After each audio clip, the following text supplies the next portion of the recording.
Hello, everybody. Welcome to our week 1 notes. This week is a little bit easy, I would say. It's kind of review. Some of you are going to already know all this stuff. We're just talking about electric charge, the concept of charge, how things become charge, and charging by induction. So with that said, we don't have a lot of notes this week, and we have fewer assignments just to get everybody on the same page for week 1. Week 2, we'll dive into a little bit more concepts with equations and different things. Okay, so nice easy week to start off, but please don't leave things to the last minute. And in the future, I will have a little bit more interactive videos. This week, as I said, it's just some basic review.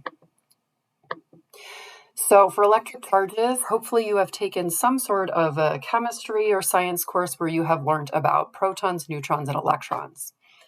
As we know, protons and neutrons are in the nucleus, which is at the center of an atom, and then our electrons are surrounding the outside of the nucleus, and they orbit around an electron cloud model, so they spin really fast, and they're kind of in these energy levels, okay?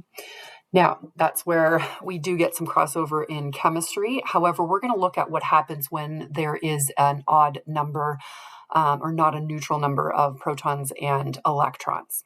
Okay.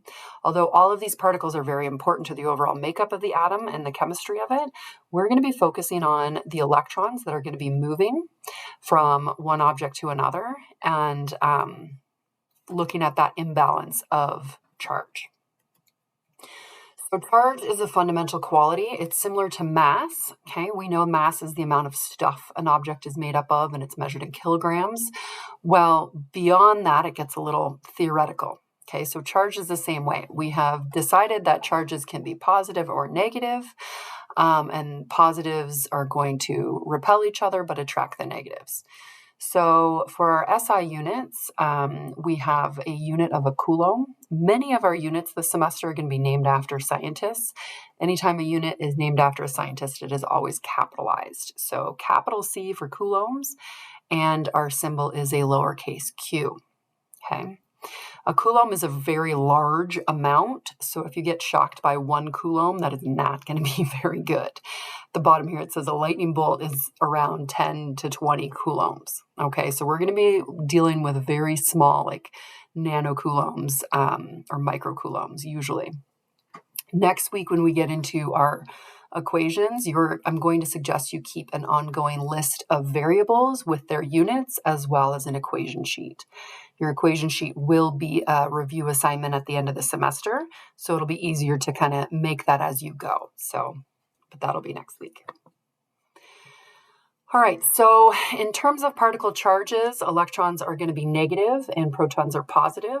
They do have the same magnitude. Remember, magnitude is the science way of saying how much. And so that magnitude is identical, but they're opposites in signs.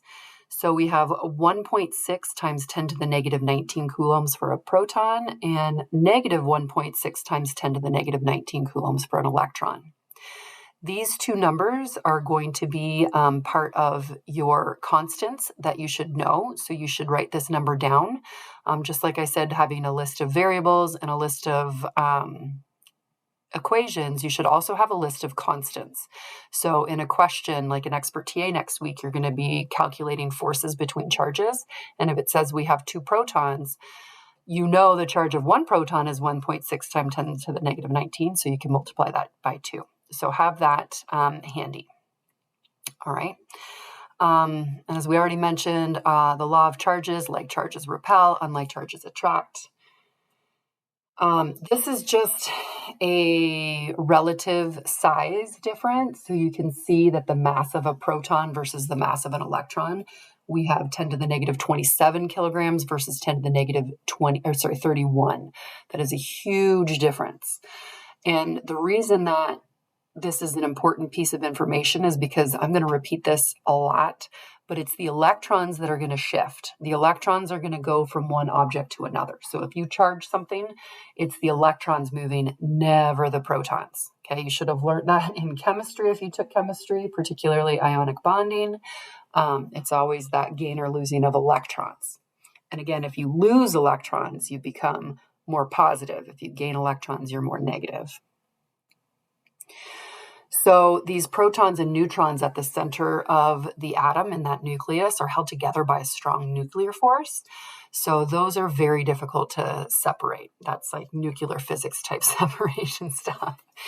Okay, so when we're talking about particles or objects becoming charged, it's always those electrons moving.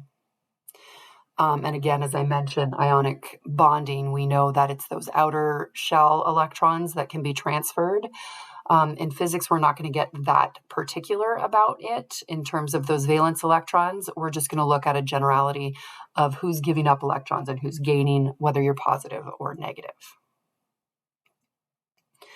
So our conservation of charge, when you charge something by any method, no charges are created or destroyed. Just like our conservation of mass and our conservation of energy, we can only transfer them. So if you are rubbing your feet against or on a carpet and you gain some electrons and then you touch something negative or something metal, those electrons jump and go back to the ground. So that conservation of charge, whichever electrons you picked up from the carpet, you now have an excess of those charges. When you touch something metallic and they jump back, we call that being grounded. And literally those electrons are going back into the ground to conserve those charges. So insulators and conductors, this is part of your reading as well. It's similar to how insulators and conductors work in heat, but for electricity, some different materials hold electrons differently. So insulators do not let electrons move around within the material freely.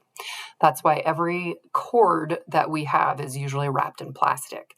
If you have an old extension cord that's kind of, that plastic is kind of going away at the plug end and you've got some exposed wires, that's a significant safety hazard because that copper metal in those wires are very good conductors, but the plastic is an insulator. So that plastic does not allow the electrons to move, which is why everything is coated in plastic in order to keep that electricity within the wires and not jump. So 3 ways we can charge objects, all right? Friction and conduction are quite simple. They're exactly how they sound. Induction is a little bit, it's not difficult, but a little bit more difficult just in terms of understanding what's going on, okay? So with friction, you are literally rubbing 2 objects together and one ends up positive and one ends up negative. If you've ever done this with a balloon, okay, if you take a balloon and rub it on your head, what's happening is the balloon is actually taking the electrons from your hair, all right? And that's why your hair kind of stands up because all those little individual hairs are now positively charged. So they don't want to be beside each other. The balloon is now negatively charged. And we know this based on this list here, which is what we call the triboelectric series. It's got kind of a little fancy name for this. It has to do with the electron affinity. So the higher up, the more positive it is, the more likely it's going to give away its electrons. The more negative it is, the more likely it is going to take its electrons. All right. So in this case, if we have, let's look at wool here, okay? And if we look at a vinyl, okay? So if we have a vinyl rod, let's say, and we rub it with a piece of wool, we know our vinyl rod is going to steal the electrons, so our wool will be left positive and our vinyl rod will be negative. So charging by friction always leaves one positive and one negative. Here's a little description of, I think that's Isaac Newton, maybe, I don't know, where the balloon ends up the balloon ends up negative and your hair is left positively charged. So you start with 2 uncharged objects, rub them together, and you left with one positive, one negative. Conduction is by touching, all right? So good conductors, like all of our metallic wires, us as humans make excellent conductors. That's why we do get shocked, or electricity could be dangerous for us. So good conductors allow those electrons to move freely through them. And so charging by conduction happens when electrons move from one charged object to another through direct contact. So the big difference between conduction and induction is conduction has contact. And we remember that because the CON for conduction and CON for contact. So this is just a little diagram here. We start with a neutral object. We touch it with a negative rod, leaving this negative. All right, and those charges are going to spread out evenly. They're not just going to stay bunched up in one corner. They're going to spread out equally because those charges, those excess charges, don't want to be by each other, so they're going to spread out. Induction is a little bit different, all right? Induction, we are not actually charging something right away. What we're doing is we're taking a charged object and we're approaching a neutral object, okay? The key here is that we are approaching, we're not touching. So if we have a neutral sphere like this, what happens when we bring a negative rod towards it, the protons are not moving. I just want to make that clear. That's one issue with this diagram, and you'll see that in your simulations that you're going to do today. What happens is that the atoms themselves kind of rearrange where the electrons are pushed to the opposite side, having this polarization. So we have a more positive side and a more negative side. The other big difference is that once you remove this negative rod, the object goes back to neutral again. Okay, and this can happen with both a positive or a negative object. So here are a couple of diagrams of this that I took from your textbook. And again, please read through those notes or those sections from your textbook. They're really good this week. And so if we have a positive right here, what's happening is that we polarize this again. We have a more negative side and a more positive side. Once this rod goes away, this will go back to neutral. Okay. So right here, we've got a positive approaching a thing to make it polarized. And you can see on the atomic level here that the protons don't actually shift to one side. If that happened, that entire object would move, right? Because the bulk of the mass is made up of that protons and neutrons. So what's happening here is that this positive side is attracting the electrons. So they're just kind of shifting within the material in order to have that polarization or that negative side and positive side. You can see the opposite with the negative. We've got a more positive side and a more negative side. And again, just another description there. So that is charging by induction. Some of your simulations this week are going to have you actually play around with some of the stuff where you can see these electrons and protons and what happens with them. Note when you're doing the can, where you're moving a can around in that simulation, you can see that those positive charges are not moving, and it is only the electrons or the negative charges that are shifting around. So we're going to use some snippets from Physics Classroom. I put the links if you want to go check it out, or if you want more practice. I did put the links in there. And essentially what we can do is figure out the charge of something based on its behavior. All right. So in this situation, we have two balloons. Okay. So they're hung freely, meaning they don't have any influence by any other stuff. Okay. Balloon A is positively charged. And you can see here balloon A is repelling balloon B. So if balloon A is repelling balloon B must also be positive. That's the only way it's going to repel. Neutral objects never repel anything else, so we know that B has to be positive. So both A and B are positive in this case. This situation is a little bit different. So we know balloon A is positive. Balloon A attracts balloon B. So we know that like charges repel and opposites charges attract. So we're thinking that balloon B is going to be negative. But as we just saw up here in induction, okay, we know that a neutral object can be attracted by a charged object. So if balloon A is positively charged, balloon B can either be negative or it could actually be neutral. And in this situation, it is too hard to tell. It's not too hard to tell. We just can't tell. So balloon B is going to be attracted to balloon A.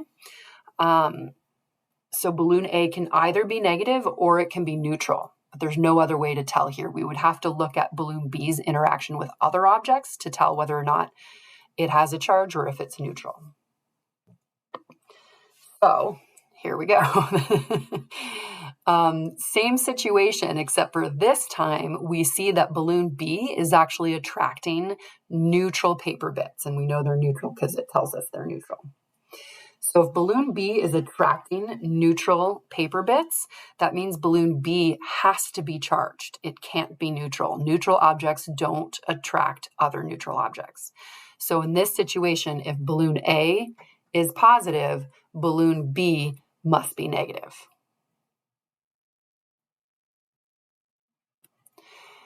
And here's our last situation. It's kind of similar to the one before.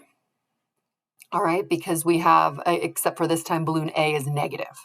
All right, so if balloon A is negative, then in this case, we think that balloon B is either going to be positive or it's going to be neutral. But if we look to the second situation, we see balloon B is repelling C. We don't know what C is, but it doesn't matter at this point because the only way we can have two repelling objects, both objects have to be charged and they have to be the same charge. Neutral objects will not repel. Okay, so in this case, since A is attracting B, we know B must be positive, okay, because it can't be neutral and still repel C. So in this situation, balloon B is the same balloon. It's just we're determining the interaction here and then again the interaction there. All right, so this is pretty much electric charges and their interactions in a nutshell. So again, please make sure you're taking a look at the textbook. You've got questions to answer, you've got a lab interaction, and a little check for understanding quiz that you can take.